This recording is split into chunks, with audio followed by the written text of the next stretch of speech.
ദൈവത്തിൻ്റെ പരിശുദ്ധമേറിയ നാമം വാഴ്ത്തപ്പെടുമാറാകട്ടെ. ഒരു ദൈവവചനമായി നിങ്ങളുടെ നടുവിലായിരിക്കാൻ ദൈവം തന്ന കൃപയോർത്ത് സ്തോത്രം ചെയ്യുന്നു. കൃപാസന യൂട്യൂബ് ചാനലിലൂടെ ദൈവവചനം ശ്രമിക്കുന്ന എല്ലാ മാന്യ ശ്രോതാക്കൾക്കും യേശുക്രിസ്തുവിൻ്റെ നാമത്തിന് സ്നേഹവന്ദനത്തെ അറിയിക്കുന്നു. അല്പസമയത്തെ ചിന്തയ്ക്ക് ഒരു വേദവാക്യം വായിക്കുന്നു. യിരെമ്യാവിൻ്റെ പുസ്തകം 30-ാം അധ്യായം അതിൻ്റെ 8-ാമത്തെ വചനം. അന്നു ഞാൻ അവൻ്റെ മുഖം നിന്റെ കഴുത്തിൽ നിന്ന് ഒടിച്ചു ബന്ധനങ്ങളെ അറുത്തു കളയും. യിരെമ്യാവിലൂടെ പരിശുദ്ധാത്മാവ് തന്റെ ജനത്തോട് അരുളി ചെയ്യുന്ന ഒരു വചനഭാഗമാണ് വായിച്ചത്. നമുക്കറിയാം, ദൈവത്തിൻ്റെ കൽപ്പന ലംഘിച്ച കാരണത്താൽ ദൈവം യഹൂദ ജനത്തെ മുഴുവനുമായിട്ട് ബാബിലോണിൽ അടിമയായിട്ട് ദൈവം വിറ്റുകളഞ്ഞു. അതിന് ഏക കാരണം, ഞാനല്ലാതെ അന്യ ദൈവം നിനക്കുണ്ടാകരുത് എന്ന് ദൈവം അവർക്ക് കൽപ്പന കൊടുത്തിരിക്കുമ്പോൾ ജീവനുള്ള ദൈവത്തെ ആരാധിക്കുന്ന ശലോമോനിലൂടെ പണിയപ്പെട്ട ആലയത്തിനകത്ത് തന്നെ വിഗ്രഹ ആരാധന അവരാരംഭിച്ചു. ഓരോ മൂപ്പന്മാർക്കും ഇഷ്ടദേവതിമാരും ഇഷ്ടദൈവങ്ങളും അങ്ങനെ ഓരോരുത്തരും ക്രമീകരിച്ചു ജീവനുള്ള ദൈവത്തെ ആരാധിക്കുകയും അതിനുശേഷം അവരുടെ വ്യക്തിപരമായ ദൈവങ്ങളിലേക്ക് തിരികുകയും ചെയ്യുന്നത് പതിവായി വന്നു. ഇത് ആലയത്തിനകത്ത് തന്നെ പലതിനെ പ്രതിഷ്ഠിച്ച് ദൈവത്തിന് കോപം വരുത്തിയത് കൊണ്ട് ദൈവം ആ ജനത്തെ ബാബിലോണിലേക്ക് അടിമയാക്കി വിട്ടുകളഞ്ഞു. അടിമയായി അവരെ വിട്ടുകളഞ്ഞപ്പോൾ പലരും പറഞ്ഞു, ഇനി തിരിച്ചു വരത്തില്ല എന്ന്, ഇനി അവർക്കൊരു മടങ്ങി വരവില്ല എന്ന്. കാരണം നെബൂഖദ്നേസറിൻ്റെ അധികാരത്തിൻ്റെ അധീനതയിലേക്കാണ് അവർ പോയത്. അന്നത്തെ ലോക ശക്തിയാണ് ബാബിലോൺ സാമ്രാജ്യം. അതിനകത്താണ് യഹൂദ ജനം അകപ്പെട്ടു പോയത്. പക്ഷേ യിരെമ്യാവ് 30-1 മുതലുള്ള വചനങ്ങൾ ഇങ്ങനെ പറയുന്നു. യഹോവയിൽ നിന്ന് യിരെമ്യാവിന് ഉണ്ടായ അരുളപ്പാട് എന്തെന്നാൽ, ഇസ്രായേലിൻ്റെ ദൈവമായ യഹോവ ഇപ്രകാരം അരുളി ചെയ്യുന്നു, ഞാൻ നിന്നോട് അരുളി ചെയ്തിരിക്കുന്ന സകല വചനങ്ങളെയും ഒരു പുസ്തകത്തിൽ എഴുതി വയ്ക്കുക. ഞാൻ ഇസ്രായേലിലും യഹൂദയുമായ എൻ്റെ ജനത്തിൻ്റെ പ്രവാസം മാറ്റുവാനുള്ള കാലം വരും എന്ന് യഹോവയുടെ അരുളപ്പാട്. യിരെമ്യാവിനോട് ദൈവം അരുളി ചെയ്യുന്ന ഒരു പ്രത്യേക കാര്യമാണ്, ഞാൻ നിന്നോട് അരുളി ചെയ്യുന്ന വചനങ്ങളെ ഒരു പുസ്തകത്തിൽ എഴുതി വയ്ക്കാം. അതെന്തിനാണ് പുസ്തകത്തിൽ എഴുതി വയ്ക്കാൻ പറഞ്ഞത്? വചനം പഠിപ്പിക്കുന്നു, എൻ്റെ ജനത്തിൻ്റെ പ്രവാസം മാറ്റുവാനുള്ള കാലം വരുമെന്ന്. അഥവാ ചില കഷ്ടതകൾ, വേദനകൾ ഒരു മാസത്തിൽ മാറുന്നതുണ്ട്, അല്ലെങ്കിൽ ആ ഒരാണ്ടിൻ്റെ പകുതി കൊണ്ട് തീരുന്നത് കൊണ്ട്. പക്ഷെ ഇവിടെ ദൈവത്തിൻ്റെ വചനം പഠിപ്പിക്കുന്നു, അവരുടെ പ്രവാസം തീരുവാനുള്ള കാലം വരും. അപ്പോൾ അതിൻ്റെ അർത്ഥം കാലങ്ങളെടുക്കും, ഇവർ വർഷങ്ങളെടുക്കും ബാബിലോണിലെ അടിമത്തത്തിൽ നിന്ന് പുറത്തു വരാൻ. എങ്കിലും ഇവർ പുറത്തു വരും എന്ന് ദൈവം അരുളി ചെയ്തു. അതിനോടുള്ള ബന്ധത്തിൽ ആ ദൈവത്തിൻ്റെ ആത്മാവ് പറഞ്ഞതാണ് ഇതിനെ എഴുതി വയ്ക്കണമെന്ന്. ദൈവം പറയുന്ന ഓരോ ആലോചനകളും വചനങ്ങളും അത് നിശ്ചയമായി നിറവേറും. അതിന് മാറ്റമില്ലാത്തതാണ്. കാരണം ജീവനുള്ള ദൈവമാണ് പ്രസ്താവിച്ചത്. എന്നെ കേൾക്കുന്ന വ്യക്തി ജീവിതമേ, സർവശക്തനായ ദൈവം നിന്നോട് എന്തെങ്കിലും പറഞ്ഞിട്ടുണ്ടെങ്കിൽ അതങ്ങനെ തന്നെ നിറവേറും. ഒരുപക്ഷെ നാം പ്രതീക്ഷിച്ചിരിക്കുന്ന സമയത്ത് കണ്ടില്ലെന്ന് വരും. പക്ഷെ ദൈവത്തിൻ്റെ പദ്ധതിയുടെ സമയമാകുമ്പോൾ അത് പൂർത്തീകരിക്കപ്പെടും. വചനത്തിൽ കൊടുത്തിരിക്കുന്ന ഭാഗം ഇങ്ങനെയാണ്. ഈ അടിമത്തത്തിലേക്ക് പിടിച്ചുകൊണ്ട് പോകുന്നതിനോടുള്ള ബന്ധത്തിൽ ഇസ്രായേലിൽ അഥവാ യാക്കോബിൻ്റെ കഷ്ടകാലം എന്നാണ് വചനം പഠിപ്പിക്കുന്നത്. യാക്കോബിൻ്റെ കഷ്ടകാലം അഥവാ കർത്താവ് ചോദിക്കുന്ന ഒരു ചോദ്യം, പുരുഷൻ പ്രസവിക്കുമാറുണ്ടോ എന്ന് ചോദിച്ചു നോക്കുവിൻ. ഏത് പുരുഷന് നോമ്പ് കിട്ടിയ സ്ത്രീയെപ്പോലെ കൈ നടുവിന് കൊടുത്തിരിക്കുന്നതും ഏത് മുഖവും വിളറിയിരിക്കുന്നതും ഞാൻ കാണുന്നത് എന്ത് എന്ന് പറഞ്ഞാൽ അവരുടെ കഷ്ടതയുടെ ആധിക്യത്തെ കാണിക്കുന്നത്. യഹൂദ ജനത്തിനുണ്ടായ വലിയൊരു അനർത്ഥം നമുക്കറിയാം. ഹല്ലേലൂയ. നമ്മ സമകാലിക ഘട്ടത്തിൽ ഇസ്രയേലിനകത്തേക്ക് ഹമാസും കൂട്ടരും കടന്ന് ആക്രമിക്കുകയും ഉപദ്രവിക്കുകയും പിടിച്ചുകൊണ്ടു പോവുകയും ചെയ്തത്. പക്ഷേ അതുപോലെയല്ല നെബൂഖദ്നേസർ കൊണ്ടുപോയത്. നെബൂഖദ്നേസറിൻ്റെ നേതൃത്വത്തിൽ 3 സ്റ്റെപ്പായിട്ട് വന്ന് യെരുശലേമിനെ നിരോധിക്കുകയും അതിനെ നശിപ്പിച്ച ആലയത്തെ തകർത്ത് അതിനെ തീ വെച്ച് ചുട്ടുകളഞ്ഞിട്ട് അവിടുത്തെ ജനത്തെ മുഴുവനും പിടിച്ചുകൊണ്ടുപോയി. ഏറ്റവും സാധാരണക്കാരായ ചിലരെ മാത്രം അവിടെ വിട്ടിട്ട് ബാക്കി എല്ലാവരും ബാബിലോണിലേക്ക് അടിമയായിട്ട് കൊണ്ടുപോയി. നമുക്കറിയാം ആ കൂട്ടത്തിൽ പോയവരാണ് ശദ്രക്ക്, മേശക്ക്, അബേദ്നെഗോ, ദാനിയേൽ എന്ന് പറയുന്ന കൂട്ടരൊക്കെ. അങ്ങനെ വചനം പഠിപ്പിക്കുന്നു, ഹല്ലേലൂയ, ഒരു വലിയൊരു വേദനയാണ് യഹൂദ ജനത്തിന് ഉണ്ടായത്. തിരുവെടുത്ത് പഠിപ്പിക്കുന്നു, ഇതുപോലെ ഒരു നാള് അതിന് മുമ്പ് വന്നിട്ടില്ലെന്ന്. 6-ാമത്തെ വാക്യത്തിൽ 7-ാമത്തെ വാക്യത്തിൽ ഇങ്ങനെ പറയുന്നു, ആ നാള് പോലെ വേറെ ഇല്ലാതെ വണ്ണം അത് വലുതായിരിക്കുന്നു കഷ്ടം. അത് യാക്കോബിൻ്റെ കഷ്ടകാലം തന്നെ. പ്രിയ വ്യക്തി ജീവിതമേ, ദൈവവേദന, ഞാനും നീയും ജീവനുള്ള ദൈവത്തെ ആരാധിക്കുക.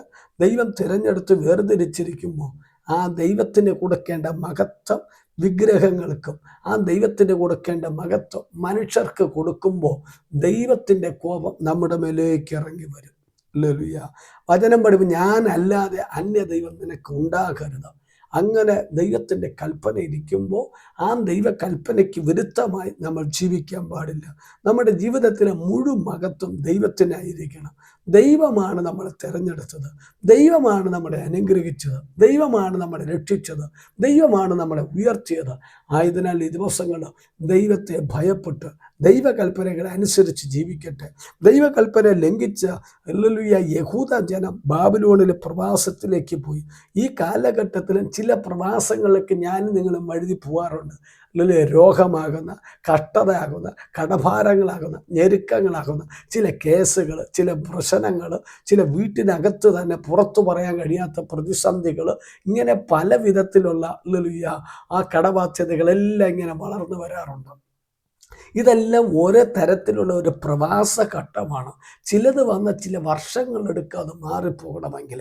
ആയതിനാൽ ഇന്ന് പറയട്ടെ, ദൈവത്തിൽ നിന്ന് നമ്മൾ എവിടെ തെറ്റിപ്പോയോ അത് മനസ്സിലാക്കി മടങ്ങി വന്ന വിടിവിപ്പാൻ ദൈവം ശക്തനാണ്. അങ്ങനെ യാക്കോബിൻ്റെ വലിയ കഷ്ടം വചനം പഠിപ്പിക്കുന്നു, അത് യാക്കോബിൻ്റെ കഷ്ടകാലം തന്നെ, എങ്കിലും അവൻ അതിൽ നിന്ന് രക്ഷപ്പെടുവന്ന. അങ്ങനെങ്കിൽ പറയട്ടെ, എത്ര വലിയ കഷ്ടം വന്നാലും പ്രിയ ദൈവവൈതലെ, നീ അതിനകത്തു നിന്ന് രക്ഷപ്പെടും. യാക്കോബിൻ്റെ വലിയ കഷ്ടത്തിൽ നിന്ന് ദൈവം അവനെ വിടുവിച്ചെങ്കിൽ നിന്നെ വിടുവിപ്പാൻ ജീവനുള്ള ദൈവമുണ്ട്. ഇന്ന് ഈ സന്ദേശം കേൾക്കുമ്പോൾ നീ വേദനയുടെ നടുവിലായിരിക്കുന്നെങ്കിൽ, നിന്നയുടെ നടുവിലായിരിക്കുന്നെങ്കിൽ, ചില പ്രതിസന്ധിയുടെ നടുവിലായിരിക്കുന്നെങ്കിൽ, നീ ദൈവത്തിലേക്ക് മടങ്ങി വാ. നിന്നെ രക്ഷിപ്പാൻ ദൈവം ശക്തനത്രേ. അങ്ങനെ അതിനോടുള്ള ബന്ധത്തിൽ വചനം പഠിപ്പിക്കുന്നത്, അന്നു ഞാൻ അവൻ്റെ മുഖം നിന്റെ കഴുത്തിൽ നിന്ന് ഒടിച്ചു കളയുമെന്ന്. ഹല്ലേലൂയ. ബാബിലോണിയ മുഖം യഹൂദ ജനത്തിൻ്റെ കഴുത്തിൽ നിന്ന് ഒടിച്ചു കളയും. അതിൻ്റെ അർത്ഥം ഇനി ആ മുഖം നിൻ്റെ പുറത്ത് വയ്ക്കാൻ പറ്റത്തില്ല, നിൻ്റെ കഴുത്തിൽ വയ്ക്കാൻ പറ്റാത്ത വിധത്തിൽ അതിന് ദൈവം ഇല്ലായ്മ ചെയ്ത് കളയുമെന്ന്. അങ്ങനെങ്കിൽ ദൈവം ചില മുഖങ്ങളെ ആരുടെയൊക്കെ ജീവിതത്തിൽ നിന്ന് ഒടിച്ചു കളയുന്ന ഈ സന്ദേശം കേൾക്കുമ്പോൾ വിശ്വസിക്കുന്നവരുടെ മേൽ ആ ഒരു വിടുതൽ വെളിപ്പെട്ടു വരും. 2-ാമത് വചനം പടി, ബന്ധനങ്ങളെ അറുത്ത് കളയും. ബന്ധനങ്ങളായിരിക്കുക, ചില കെട്ടുകൾ നിൻ്റെ ജീവിതത്തെ കെട്ടിവച്ചിരിക്കുക, നന്മകളെ കെട്ടിവച്ചിരിക്കുന്ന, ശരീരത്തെ കെട്ടിവച്ചിരിക്കുന്ന, വിദ്യാഭ്യാസങ്ങളെ ബന്ധിച്ചിരിക്കുന്നത്, തൊഴിൽ മേഖലകൾ ബന്ധിച്ചിരിക്കുന്ന, അതിൽ നിന്ന് കർത്താവ് അറുത്ത് കളയുമെന്ന്. അങ്ങനെങ്കിൽ ഈ സന്ദർഭത്തിൽ എത്ര പേര് വിശ്വസിക്കും നിന്റെ ബന്ധനങ്ങളെ അറുത്ത് കളയാനും നിന്റെ മുഖത്തെ ഒടിച്ചു കളയുവാൻ ദൈവം ശക്തനാണ്. ബാബിലോണിയൻ മുഖത്തെയും ബന്ധനത്തെയും ദൈവം പൊട്ടിച്ചു കളഞ്ഞെങ്കിൽ നിന്റെ ബന്ധനത്തെ അഴിപ്പാനും ദൈവം ശക്തനാണ്. അങ്ങനെ ദൈവത്തിൻ്റെ വചനം പഠിപ്പിക്കുന്നു, ഹല്ലേലൂയ, 10-ാമത്തെ വാക്യത്തിൽ പറയും, ആകയാൽ എൻ്റെ ദാസനായ യാക്കോബേ, ഹല്ലേലൂയ, നീ ഭയപ്പെടേണ്ട, ഇസ്രയേലെ നീ ഭ്രമിക്കേണ്ട എന്ന് യഹോവയുടെ അരുളപ്പാട്. ഈ കഷ്ടതയിൽ കിടക്കുമ്പോഴും ദൈവം അവർക്ക് കൊടുക്കുന്ന സന്ദേശം, നീ ഭയപ്പെടേണ്ടെന്ന.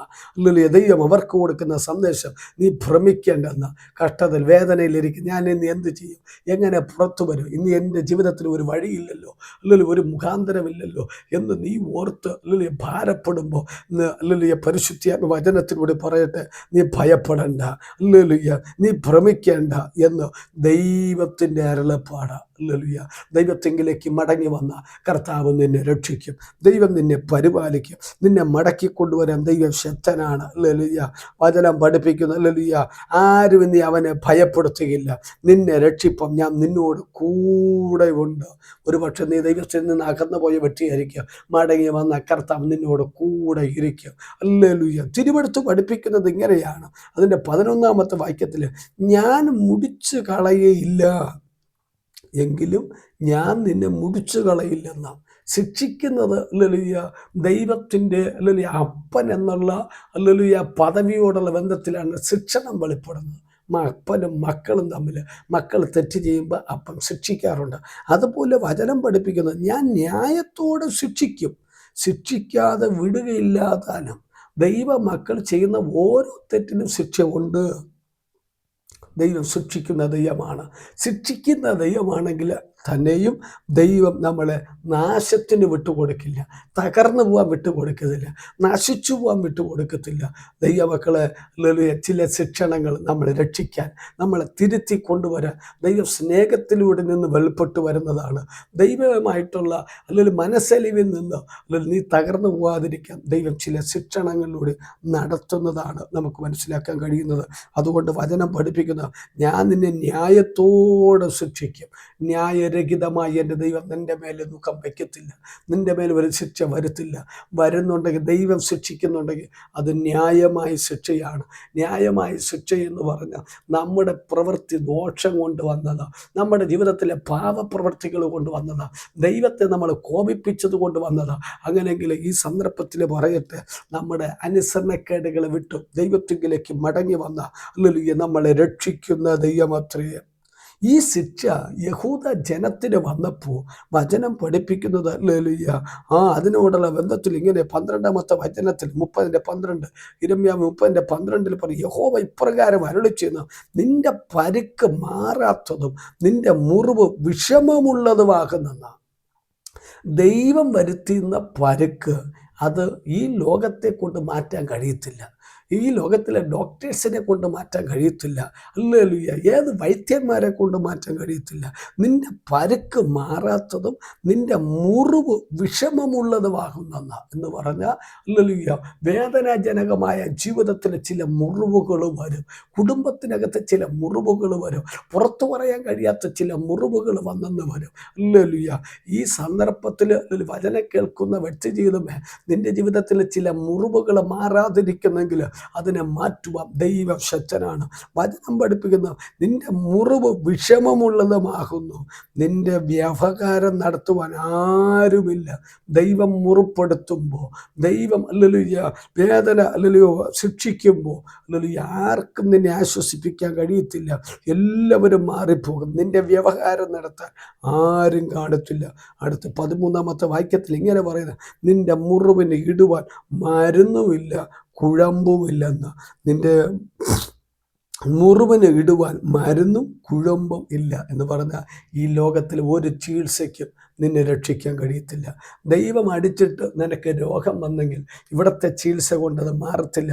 നീ മാനസാന്തരപ്പെട്ടു വന്നാൽ അതിൽ നിന്ന് വിടുതൽ കിട്ടും. ദൈവം അടിച്ചിട്ട് ഹല്ലേലൂയ നിനക്ക് ചില ബാധ്യതകൾ, കടബാധ്യതകൾ വന്നാൽ ഹല്ലേലൂയ നീ മടങ്ങി വന്നാൽ ദൈവം നിന്നെ രക്ഷിക്കും, നിൻ്റെ ബാധ്യതകൾ ദൈവം എടുത്ത് മാറ്റും.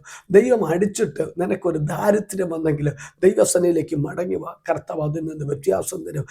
ദൈവം അടിച്ചിട്ട് നിൻ്റെ കുടുംബത്തിൽ ചില നിന്ദകൾ കയറി വന്നെങ്കിൽ അത് ദൈവസനയിലേക്ക് മടങ്ങി വാ, നിന്നെ ദൈവം രക്ഷിക്കും. അങ്ങനെങ്കിൽ ദൈവത്തിൻ്റെ വചനത്തിലൂടെ പറയട്ടെ, ദൈവീകമായ ശിക്ഷകൾ ഇവിടെ ലോകത്തിൽ ആർക്കും പരിഹരിക്കാൻ പറ്റത്തില്ല. ഒരു കുടുംബ കോടതിയിൽ പരിഹരിക്കാൻ പറ്റത്തില്ല, ഒരു ഹോസ്പിറ്റലിൽ പരിഹരിക്കാൻ പറ്റത്തില്ല, ഒരു കോടതിയിൽ പരിഹരിക്കാൻ പറ്റത്തില്ല, ഒരു ചർച്ചിനകത്ത് പരിഹരിക്കാൻ പറ്റത്തില്ല. അല്ലല്ലോ, കാരണം ദൈവസനിൽ മടങ്ങി വന്നെങ്കിൽ മാത്രമേ മാനുഷ്യമായി ആർക്കും പരിഹരിക്കാൻ കഴിയാത്തവണ്ണം മുറിവും വേദനയും ഉൾപ്പെട്ടിരിക്കുന്നു. ആയതിനാൽ തിരുവെടുത്ത് പഠിപ്പിക്കുന്നു, ഇന്ന് അല്ലല്ലോ ഈ സന്ദർഭത്തിൽ നീ വ്യക്തിപരമായി ദൈവത്തിങ്കിലേക്ക് അടുത്തു വാ, ദൈവം നിന്നെ സഹായിക്കും. ദൈവത്തിൻ്റെ വചനം പഠിപ്പിക്കുന്നത് അങ്ങനെ. ഹല്ലേലൂയ, നിന്റെ മുറിവിന് ഇടുവാൻ മരുന്നും ഹല്ലേലൂയ കുഴമ്പുമില്ലെന്ന്. ഞാൻ ഈ വചനം ചിന്തിച്ചപ്പോൾ ഇങ്ങനെ അങ്ങ് ചിന്തിച്ചു പോയി. ഹല്ലേലൂയ, ഇവിടുത്തെ ട്രിവാൻഡ്രം മെഡിക്കൽ കോളേജിൽ പോയാലും അവിടെ മരുന്ന് കിട്ടത്തില്ല. ഹല്ലേലൂയ, ട്രിവാൻഡ്രത്തിൽ കിംസ് ഹോസ്പിറ്റലിൽ പോയാലും നിനക്കുള്ള മരുന്ന് കിട്ടിയില്ലെന്ന് വരും, നിനക്കുള്ള ചികിത്സ കിട്ടിയില്ലെന്ന് വരും. കാരണം അവരെല്ലാവരും കൈമലർത്തും. കാരണം സർവശക്തൻ്റെ കരമ നിൻ്റെ മേൽ വെളിപ്പെട്ടിരിക്കുന്നത്. സർവശക്തൻ്റെ ശിക്ഷയാണ് നിൻ്റെ ജീവിതത്തിൽ വെളിപ്പെട്ടിരിക്കുന്നത്, നിൻ്റെ കുടുംബത്തിൽ ഇറങ്ങിയിരിക്കുന്നത്. അതിനെ മാറ്റുവാൻ ഇവിടെ ആർക്കും കഴിയത്തില്ല. മടങ്ങി യേശുപ്പച്ചൻ്റെ അടുക്കിലേക്ക് വാ. ഹല്ലേലൂയ, ദൈവത്തോട് നിലവിളിച്ച്, കർത്താവ് ഞാൻ തെറ്റിപ്പോയി, എന്നിൽ വന്ന കുറവാണ്, എന്നിൽ വന്ന പാപമാണ്, എന്നോട് ക്ഷമിക്കണമെന്ന് പറഞ്ഞ് ഏൽപ്പിച്ചു കൊടുത്തു നോക്ക്. നിന്നെ വിടുവിപ്പാൻ യേശു ശക്തനത്രേ. അങ്ങനെ വചനം പഠിപ്പിക്കുന്നു. അല്ലെങ്കിൽ നിൻ്റെ സ്നേഹിതന്മാരൊക്കെയും നിന്നെ മറന്നിരിക്കുന്നു. ഒരു കഷ്ടകാലം വരുമ്പോൾ, ഒരു പ്രതിസന്ധി വരുമ്പോൾ സ്നേഹിതന്മാരെല്ലാം മാറിപ്പോകും. അതുവരെ ഒത്തിരി പേരും ഉണ്ടായിരിക്കാം. നിൻ്റെ നന്മ ഉണ്ടായിരുന്നപ്പോൾ, അനുഗ്രഹം ഉണ്ടായിരുന്നപ്പോൾ, ആരോഗ്യവാനായിരിക്കുമ്പോൾ എല്ലാവരും ഉണ്ടായിരുന്നു വരാം. പക്ഷെ നിനക്ക് ഒരു കഷ്ടകാലം വരുമ്പോൾ, അല്ലെങ്കിൽ ഒരു ശിക്ഷണകാലം വരുമ്പോൾ എല്ലാവരും സ്നേഹിതന്മാരെല്ലാം മാറിപ്പോകും, മറന്നിരിക്കുന്നു. നിൻ്റെ അകൃത്യത്തിൻ്റെ ആധിക്യം നിമിത്തവും നിൻ്റെ പാപത്തിൻ്റെ പെരുപ്പം നിമിത്തവും ഞാൻ നിന്നെ ശത്രു അടിക്കുന്നത് പോലെയും ക്രൂരം ശിക്ഷിക്കുന്നത് പോലെയും അല്ലെങ്കിൽ അടിച്ചിരിക്കുക കൊണ്ട് അവർ നിന്നെ നോക്കുന്നില്ല എന്ന് പറഞ്ഞ ദൈവം പ്രവർത്തിക്കുന്നത്. അല്ലെങ്കിൽ ദൈവത്തിൻ്റെ വചനം പഠിപ്പിക്കുന്ന നമ്മുടെ പാപത്തിൻ്റെ ആധിക്യം കൊണ്ടാണ്, അല്ലെങ്കിൽ പെരുപ്പം കൊണ്ടാണ്, നമ്മുടെ അകൃത്യം കൊണ്ടാണ് ദൈവം നമ്മളെ ശിക്ഷിക്കുന്നത്. ഒരു തെറ്റായി, രണ്ട് തെറ്റായി, ഇങ്ങനെ തെറ്റുകളുടെ കൂമ്പാരം വരുമ്പോൾ, പാപത്തിൻ്റെ കൂമ്പാരം വളർന്ന് വരുമ്പോൾ നീ മറക്കരുത്, സർവശക്തനായ ദൈവം കാണുന്നുണ്ട്. ദൈവം ശിക്ഷിക്കാതെ വിടത്തില്ല. എന്നെ കേൾക്കുന്ന വ്യക്തി ജീവിതമേ, നിൻ്റെ അകൃത്യങ്ങൾ വിട്ട് മടങ്ങി വാ, നിൻ്റെ പാപവഴികൾ വിട്ട് മടങ്ങി വാ. സർവശക്തനായവൻ്റെ ശിക്ഷ നിൻ്റെ മേൽ വെളിപ്പെടുന്നതിന് മുമ്പേ, നിൻ്റെ ജീവിത പന്താവുകൾ വെളിപ്പെടുന്നതിന് മുമ്പേ മടങ്ങി ദൈവസനയിലേക്ക് വാ. നിന്നെ രക്ഷിപ്പാം ദൈവശക്തന, നിന്റെ പാപങ്ങളെ കഴുകാം ദൈവശക്തന. വചനം പഠിപ്പിക്കുന്ന അത് നിമിത്തം അല്ലല്ല എല്ലാവരും മാറിപ്പോവും. ക്രൂരൻ ഉപദ്രവിക്കുന്നത് പോലെ, ശത്രു ഉപദ്രവിക്കുന്നത് പോലെയാണ് ദൈവത്തിൻ്റെ പ്രവൃത്തി വെളിപ്പെട്ടത്. നമ്മൾ പലപ്പോഴും ശത്രുവിനെ, സാത്താനെയും മറ്റു പലതിനെയും കുറ്റം ആരോപിക്കുമ്പോൾ മനസ്സിലാക്കണം, നമ്മുടെ കയ്യിലിരിപ്പ് കൊണ്ട് വന്നുപോയ ദൈവത്തിൻ്റെ ശിക്ഷണമാണ്. ദൈവത്തോട് ഏറ്റുപറഞ്ഞു, ദൈവം നിന്നെ വിടുവിക്കും. വചനം പഠിപ്പിക്കുന്നത് ഇങ്ങനെയാണ്. ഹല്ലേലൂയ, 15-ാമത്തെ വാക്യം, നിൻ്റെ പരുക്കന്, ഹല്ലേലൂയ, നിൻ്റെ പരുക്കിനെയും മാറാത്ത വേദനയെക്കുറിച്ച് നീ വിളിക്കുന്നത് എന്തിന്? നിൻ്റെ അകൃത്യത്തിൻ്റെ ആധിക്യ നിമിത്തവും നിൻ്റെ പാപത്തിൻ്റെ പെരുപ്പം നിമിത്തമല്ലോ ഞാൻ ഇത് നിന്നോട് ചെയ്തിരിക്കുന്നത്. എന്തുകൊണ്ടാണ് ഇത് സംഭവിച്ചത്? എന്തുകൊണ്ടാണ് ഇതെല്ലാം വന്നത്? ഇതെല്ലാം വന്നത് നമ്മുടെ പ്രവൃത്തി ദോഷം കൊണ്ടാണ്. മറക്കരുത്, വചനം പഠിപ്പിക്കുന്നു, ദൈവം അല്ലാതെ ആരെ അനീതിയോടെ ശിക്ഷിക്കുന്ന ദൈവമല്ല. ദൈവത്തിൻ്റെ ശിക്ഷ നീതിയോടെ, ന്യായത്തോടെ ശിക്ഷിക്കുന്നവനാണ്. അങ്ങനെങ്കിൽ ഞാൻ അനുഭവിക്കുന്ന കഷ്ടതയുടെ പിന്നിൽ എൻ്റെ കുറവാണെങ്കിൽ അത് ദൈവത്തോട് ഏറ്റുപറ. അങ്ങനെ ദൈവസനയിൽ ഏൽപ്പിച്ചു കൊടുത്തു നോക്ക്. നിൻ്റെ കുടുംബത്തിൻ്റെ കുറവാണോ, നിൻ്റെ പിതാക്കന്മാരുടെ ജീവിതത്തിൽ വന്ന കുറവാണ് നീ ഇന്ന് അനുഭവിക്കുന്നത്, ഏറ്റുപറഞ്ഞ് പ്രാർത്ഥിച്ചു നോക്ക്. വിടിവിപ്പാം ദൈവം ശക്തനാണ്. വചനം പഠിപ്പിക്കുന്ന അതുകൊണ്ട് ഹല്ലേലൂയ, നിന്നെ തിന്നു കളയുന്നവരെല്ലാവരെയും തിന്നു കളയപ്പെടും. നിന്റെ സകല വൈരികളെയും ഒട്ടൊഴിയാതെ പ്രവാസത്തിലേക്ക് പോകും. നിന്നെ കൊള്ള ഇടുന്നവർ കൊള്ളയായിത്തീരും. നിന്നെ കവർച്ച ചെയ്യുന്നവരൊക്കെയും ഞാൻ കവർച്ചയ്ക്ക് ഏൽപ്പിക്കും. അതിൻ്റെ അർത്ഥം എന്തെന്നറിയാം? ദൈവം ശിക്ഷിക്കും, അത് ഉറപ്പാണ്. ഹല്ലേലൂയ. പക്ഷേ മറ്റൊരുവന് ദൈവം വിട്ടുകൊടുക്കത്തില്ല. ദൈവം ശിക്ഷിക്കുമ്പോൾ വേറെ ചിലർ ഈ സമയം നോക്കി സാത്താനും മാനുഷികമായ മണ്ഡലങ്ങളിൽ നിന്നും നിനക്കെതിരെ പ്രതികൂലങ്ങൾ വന്നെന്ന് വരാം. പക്ഷേ ഒരിക്കലും അപ്പൻ തൻ്റെ മകനെ മറ്റാർക്കും ശിക്ഷിക്കാൻ വിട്ടുകൊടുക്കത്തില്ല. താൻ ശിക്ഷിക്കും, തൻ്റെ മക്കളെ അടിച്ച് ശിക്ഷണത്തിലൂടെ വളർത്തും. പക്ഷെ അടുത്തൊരു വ്യക്തിക്ക് ശിക്ഷിക്കാൻ ഒരിക്കലും ഒരു അപ്പൻ വിട്ടുകൊടുക്കത്തില്ല. അങ്ങനെയെങ്കിൽ ദൈവവചനം പഠിക്കുക, യഹൂദയോട് യാക്കോബിനോട് പറയുന്നത്, ഞാൻ നിന്നെ ശിക്ഷിച്ചു, പക്ഷേ ഈ സന്ദർഭം വേറെ ചിലർ നിന്നെ ശിക്ഷിക്കാനിടയായി, നിനക്കെതിരെ വാടക വരുവാനിടയായി. പക്ഷെ ഞാൻ അവരെ ശിക്ഷിക്കാതെ വിടുകയില്ല, ഞാൻ അവരുടെ കയ്യിൽ നിന്ന് വീണ്ടെടുക്കും. ഹല്ലേലൂയ. ദൈവത്തിൻ്റെ വചനം പഠിപ്പിക്കുന്നതാണ്. ഈ സന്ദർഭത്തിലാണ് പലരും നമ്മുടെ ജീവിതത്തിൽ വേദനാജനകമാകുന്ന അനുഭവങ്ങൾ വീണ്ടും കുത്തി നിറയ്ക്കാൻ വേണ്ടി നോക്കുന്നത്. 17-ാമത്തെ വാക്യത്തിൽ വായിക്കുന്നത് കണ്ടോ, അവർ നിന്നെ ഭ്രഷ്ട എന്നും ആരും തിരിഞ്ഞു നോക്കാത്ത സിയോനെന്നും വിളിക്കൊണ്ട് ഞാൻ നിൻ്റെ മുറിവുകളെ പൊറുപ്പിച്ചു, നിനക്ക് ആരോഗ്യം വരുത്തും എന്ന് യഹോവയുടെ അരുളപ്പാട്.